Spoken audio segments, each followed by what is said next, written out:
You're walking through the marble corridors of Topkapi Palace in 1683, and the whispers that follow in your wake speak of secrets so dark, so twisted, that even the Ottoman court historians dare not record them in their official chronicles. The man whose footsteps echo through these halls isn't just any ruler, he's Sultan Mehmed IV, a monarch whose appetite for young male flesh would consume not only his own soul, but threaten the very foundations of an empire that stretched from the gates of Vienna to the sands of Yemen. What you're about to discover isn't merely another tale of royal excess or political intrigue.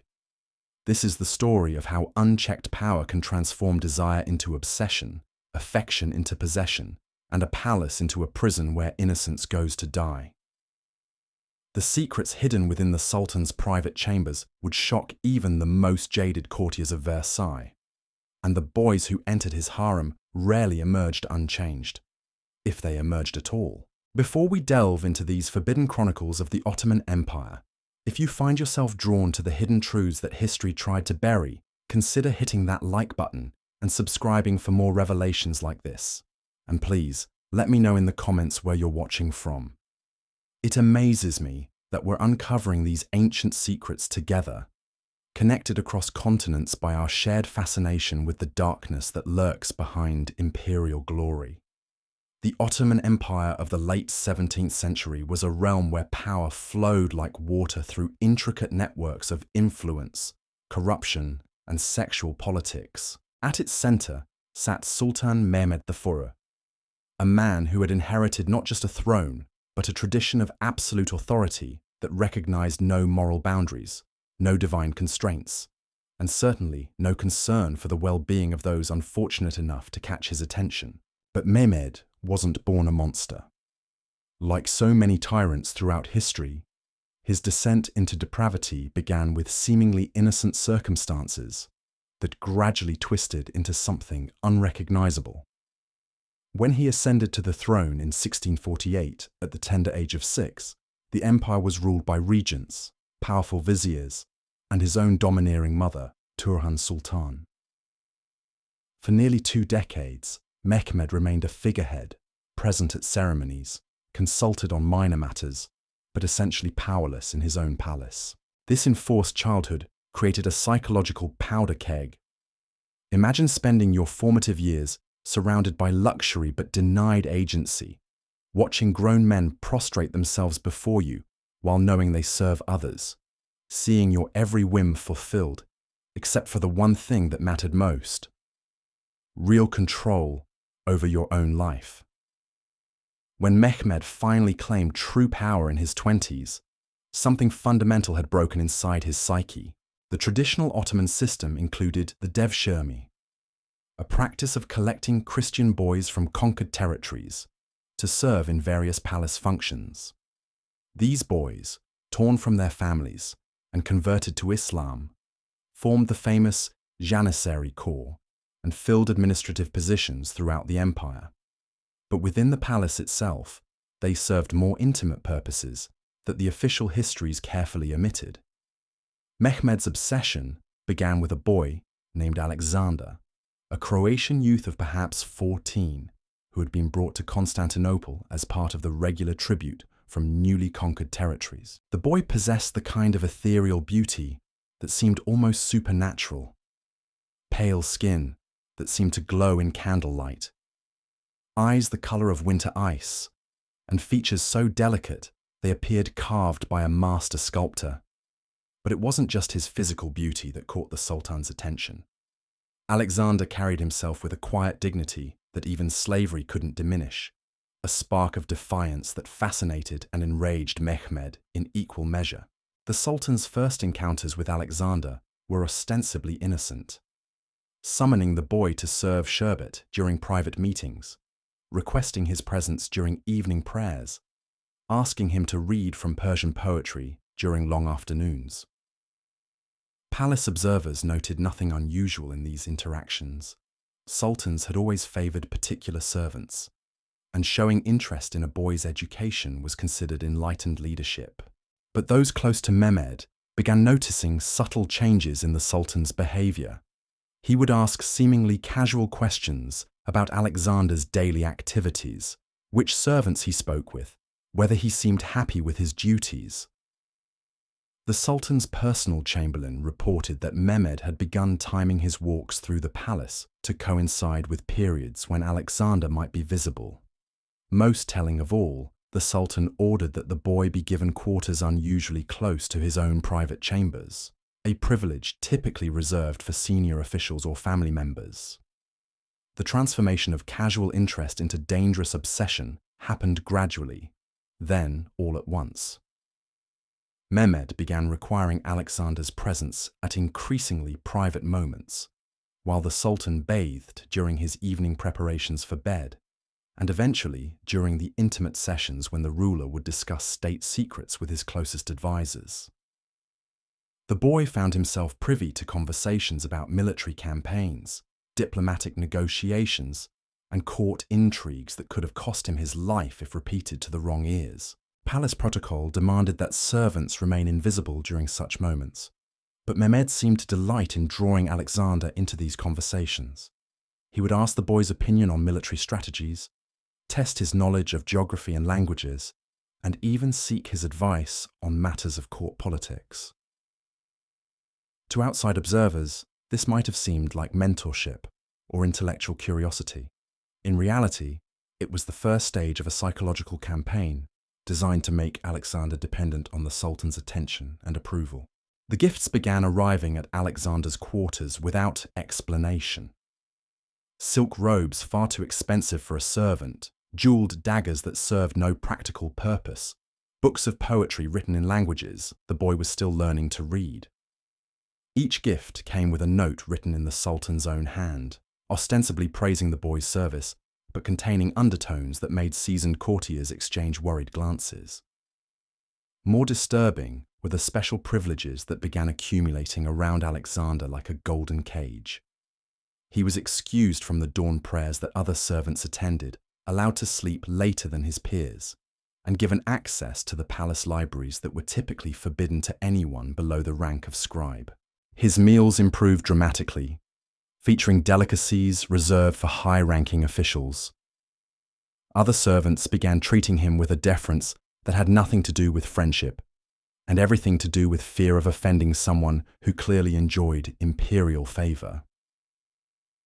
The psychological manipulation intensified as Mehmed began alternating between overwhelming attention and calculated neglect. For days, the Sultan would summon Alexander constantly, showering him with praise, gifts, and privileges. Then, without warning, the boy would be ignored completely, not summoned to any meetings, not acknowledged during chance encounters, treated as if he had become invisible. These cycles of elevation and abandonment created exactly the psychological dependency Mehmed desired. Alexander began exhibiting the classic signs of someone trapped in an abusive relationship with a powerful anxious, when not figure. He became summoned to the Sultan's presence, worried that he had somehow fallen from favor. During periods of imperial attention, he seemed almost intoxicated with relief and gratitude.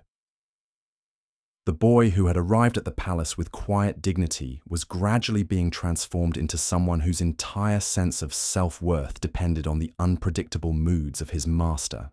The other boys in the palace watched this transformation with a mixture of envy and terror. On one hand, Alexander's privileges were obvious and enviable: better food, finer clothes, access to education and culture that most of them could never dream of achieving. On the other hand, they recognized the dangerous nature of such focused imperial attention. Palace servants who attracted too much notice from their masters rarely enjoyed long or peaceful lives. The Sultan's behavior during this period revealed a man struggling with desires he couldn't fully acknowledge, even to himself. Ottoman culture, despite its reputation for sexual tolerance, maintained strict hierarchies and expectations around masculine behavior. A sultan was expected to desire women, to father children who could continue the dynasty, and to demonstrate his virility through conquest both military and romantic. But Mehmed found himself increasingly indifferent to the beautiful women in his harem while becoming obsessed with a teenage boy whose very existence challenged everything he thought he understood about himself. This internal conflict manifested in increasingly erratic behavior that began affecting the governance of the empire itself. Cabinet meetings would be postponed when Mehmed was experiencing particularly intense periods of fixation on Alexander, leaving crucial military decisions hanging in the balance while the Sultan obsessed over the boy's whereabouts. Foreign ambassadors reported back to their courts about the Ottoman ruler's strange distraction during diplomatic negotiations, noting how his attention would wander mid-sentence if a particular servant entered the room. The palace physicians began receiving unusual requests from the Sultan's personal chambers. Mehmed demanded detailed consultations about various ailments that seemed designed more to justify prolonged physical examinations of young male servants than to address any genuine medical concerns. He commissioned the creation of special oils and ointments, ostensibly for massage therapy, to relieve the stresses of imperial rule, but the ingredients suggested purposes far removed from legitimate medical treatment. The transformation of the palace atmosphere became impossible to ignore. Veteran courtiers who had served under previous sultans noted a shift in the very air they breathed. Conversations became more guarded, glances more furtive, and the normal rhythms of court life grew increasingly unpredictable.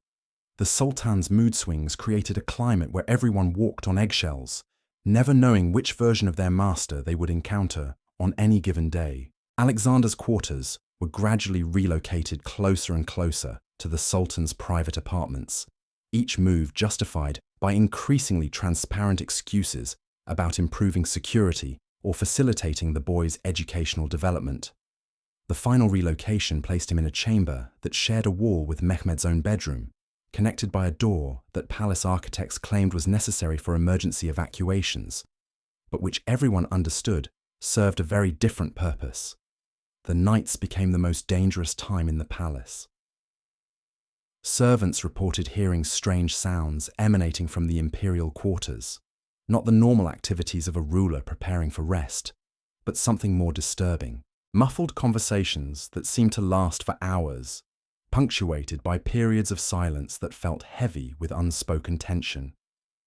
Sometimes there would be the sound of furniture being moved, or the clink of metal objects whose purpose no one dared speculate about too openly. The Sultan's personal guards, men chosen for their absolute loyalty and discretion, began exhibiting signs of psychological strain.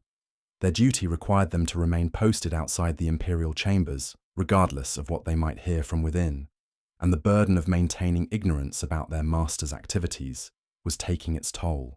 Several requested transfers to other duties, citing family obligations or health concerns that everyone understood were desperate attempts to escape complicity in whatever was happening behind those closed doors. Alexander's own behavior became increasingly erratic as the months passed.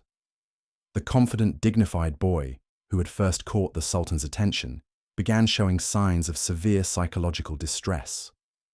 He lost weight dramatically, developed nervous habits like constantly checking over his shoulder, and began startling at unexpected sounds. His sleep patterns became chaotic. Sometimes he would be seen wandering the palace corridors in the early hours before dawn, moving like a sleepwalker through halls that had become his prison.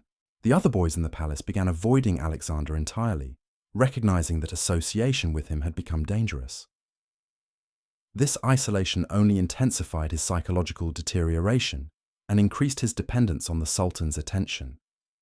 Mehmed had succeeded in creating exactly the situation he desired: a beautiful, vulnerable young man who had nowhere to turn except to his tormentor. The palace workshops received increasingly bizarre commissions from the imperial household. Craftsmen were asked to create furniture pieces whose purpose is unclear, but whose design suggested they were intended for restraint rather than comfort. Silks and leathers were ordered in combinations that made no sense for conventional clothing or decoration. Master jewelers found themselves crafting ornaments that seemed designed to adorn the human body in ways that traditional Ottoman fashion didn't accommodate. The psychological techniques Mehmed employed became more sophisticated and more cruel as his obsession deepened. He began testing Alexander's loyalty through elaborate scenarios designed to create guilt and gratitude in equal measure. The Sultan would arrange situations where the boy would accidentally overhear conversations about potential punishments for minor infractions, only to have Mehmed intervene at the last moment with unexpected mercy. These manufactured crises created a trauma bond that made Alexander increasingly grateful for protection from dangers that the Sultan himself had orchestrated. Religious observances in the palace became twisted into tools of psychological control. Mehmed began requiring private prayer sessions with selected servants, including Alexander, ostensibly to ensure their spiritual development, but actually to create intimate settings where normal social boundaries could be gradually eroded. These sessions often lasted for hours and took place in chambers specifically prepared with cushions, incense, and lighting, designed to create an atmosphere of otherworldly intimacy. The corruption spread beyond the immediate relationship between Sultan and victim. Other court officials, recognizing the direction of imperial favor, began procuring additional young men who fit the physical and psychological profile that clearly attracted Mehmed's attention. A network of suppliers emerged, stretching from the slave markets of Constantinople to the remote villages of the Balkans, all dedicated to feeding the Sultan's increasingly voracious appetite for vulnerable youth. The imperial harem, traditionally the domain of women competing for the Sultan's romantic attention, found itself in an unprecedented situation. The women who had once wielded significant influence through their relationships with the ruler discovered that their power was evaporating as Mehmed's interests shifted toward the young men who now occupied his thoughts and chambers. Some of these women attempted to adapt by becoming facilitators of the Sultan's new obsessions, hoping to maintain relevance through complicity. Palace records from this period, carefully coded to avoid explicit documentation of the Sultan's activities, reveal enormous expenditures on items whose official purposes bore no relationship to their actual use. Vast sums were spent on medicinal preparations that had no legitimate therapeutic value, architectural modifications to private chambers that served no practical function, and artistic commissions that depicted themes of submission and domination with barely concealed sexual undertones. The international implications of Mehmed's deteriorating psychological state began manifesting in the empire's military and diplomatic failures. The Siege of Vienna in 1683, which should have been the crowning achievement of Ottoman expansion, instead became a catastrophic defeat that marked the beginning of the empire's long decline. Military historians have long debated the tactical failures that led to this disaster, but palace insiders understood that the real cause lay in the Sultan's inability to focus on anything beyond his private obsessions. The corruption of Alexander was methodical, calculated, and utterly devastating in its precision. What began as seemingly innocent conversations about poetry and philosophy gradually evolved into sessions where the Sultan would test the boundaries of acceptable behavior. Mehmed possessed an intuitive understanding of psychological manipulation that would have impressed the most skilled interrogators of his age. He knew exactly how to alternate kindness with cruelty, generosity with withdrawal, creating an emotional dependency that was more effective than any physical chains. The Sultan's private chambers underwent a series of renovations that palace architects were instructed to keep strictly confidential. Hidden passages were constructed, connecting various rooms in ways that defied the original palace design. Special ventilation systems were installed, ostensibly for climate control, but actually to muffle sounds that might otherwise escape into the main corridors. The most disturbing addition was a series of observation alcoves, cleverly disguised behind decorative screens, that allowed the Sultan to watch his victims even when they believed themselves to be alone. Alexander's education became a weapon in Mehmed's hands. The boy was taught to read and write in multiple languages, not out of genuine concern for his intellectual development, but because the Sultan derived pleasure from the gratitude this knowledge created. Mathematical concepts were introduced through games that gradually incorporated elements of submission and reward. Even music lessons became exercises in control, with Alexander learning to sing songs whose lyrics contained increasingly explicit references to devotion and surrender. The other boys in the harem began to understand their precarious position as they watched Alexander's transformation. Some attempted to make themselves invisible, hoping to avoid the Sultan's attention entirely. Others, recognizing the privileges that came with imperial favor, began competing for Mehmed's notice in ways that would have horrified their families. The palace became a marketplace of innocence, where childhood was bartered for survival and dignity was surrendered for protection. Palace physicians found themselves complicit in activities that violated every ethical principle of their profession. They were required to examine the boys regularly, ostensibly for health purposes, but these examinations served to normalize intimate physical contact and identify any signs of resistance or psychological breakdown. Medical knowledge became corrupted into techniques for prolonging suffering while maintaining the appearance of care and concern. The Sultan's collection of boys expanded systematically, with each new acquisition chosen to fulfill specific psychological needs or physical preferences. Some were selected for their resemblance to previous favorites, others for their contrasting characteristics. Mehmed developed an almost scientific approach to cataloguing the responses of different personality types to various forms of manipulation and coercion. The palace became a laboratory where human psychology was dissected with the same clinical detachment that court physicians might show when examining a corpse. Religious ceremonies were perverted into rituals of submission that bore no resemblance to genuine Islamic practice. The Sultan created elaborate purification rites that required the boys to submit to procedures that were simultaneously humiliating and intimate. These false religious observances served multiple purposes. They normalized physical contact, created artificial spiritual bonds between the Sultan and his victims, and provided a veneer of religious legitimacy to activities that were fundamentally blasphemous. As we close the doors on these forbidden chambers of Topkapi Palace, we're left with a chilling reminder that absolute power, when combined with unchecked desire, creates monsters that history would rather forget. Sultan Mehmed IV's reign of terror didn't end with military defeat. It ended with the complete corruption of an empire's soul, built on the broken bodies and shattered minds of countless innocents. The marble corridors that once echoed with the footsteps of a perverted tyrant now stand silent. But the shadows they cast remind us that the darkest chapters of human history are often the ones we're most reluctant to read.